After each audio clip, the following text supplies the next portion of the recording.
இன்றைக்கி என்ன ரெசிபி பண்ணுறோம்னா பன்னீர் வச்சு பொட்டேட்டோ வச்சு ஒரு ரெசிபி பண்ணலாம். எண்ணெய் ஊற்றிக்கலாம். அதுக்கு எண்ணெய் ஊற்றிட்டு பட்டை கிராம்பு இதெல்லாம் போட்டுக்கலாம். இலையெல்லாம் பன்னீர் புர்ஜின்னு சொல்லிக்கலாம். கடலைப்பருப்பு போட்டுக்கிறேன்.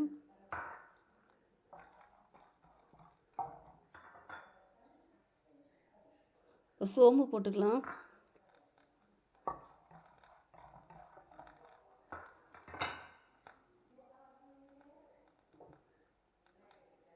பச்சை மிளகாய் சேர்த்துக்கிறேன். வெங்காயம் போட்டுக்கிறேன். போட்டு நல்லா வதக்கிடலாம். இப்போ இஞ்சி பூண்டு பேஸ்ட்டு போட்டுக்கிறேன். நீங்கள் இடித்து கூட போட்டுக்கலாம்.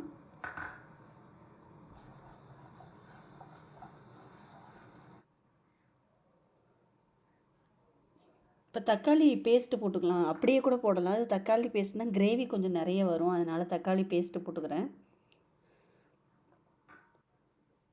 போட்டு நல்லா பச்சை ஸ்மெல் போகிற வரை வதக்கிட்டு இப்போ வேக வச்ச பொட்டேட்டோ போட்டுக்கலாம்.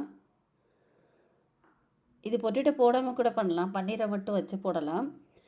இந்த பொட்டேட்டோட பன்னீர் சேரும்போது செம்ம டேஸ்ட்டாக இருக்கும்.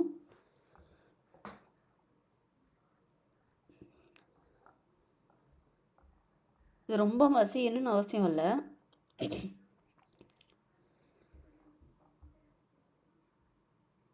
இப்போ வந்து தண்ணி ஊற்றிக்கலாம்.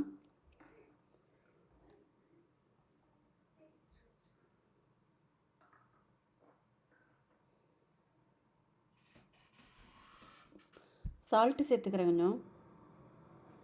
இப்போ பன்னீர் சேர்த்துக்கிறேன். இப்போ நான் அதை பன்னீரை வந்து உதுத்து வச்சுருக்கேன்.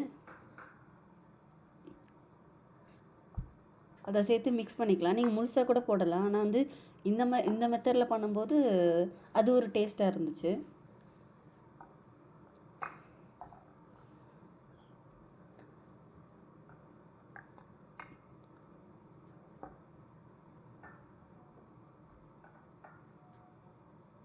இப்போ வந்து ஜீரகத்தூள் போடுறேன்.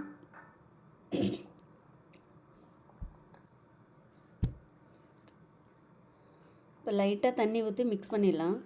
ஏன்னா அது பொட்டேட்டோவும் பன்னீர் போடும்போது கொஞ்சம் கெட்டியாகும். அதனால கொஞ்சம் தண்ணி ஊற்றி மிக்ஸ் பண்ணிக்கிறேன்.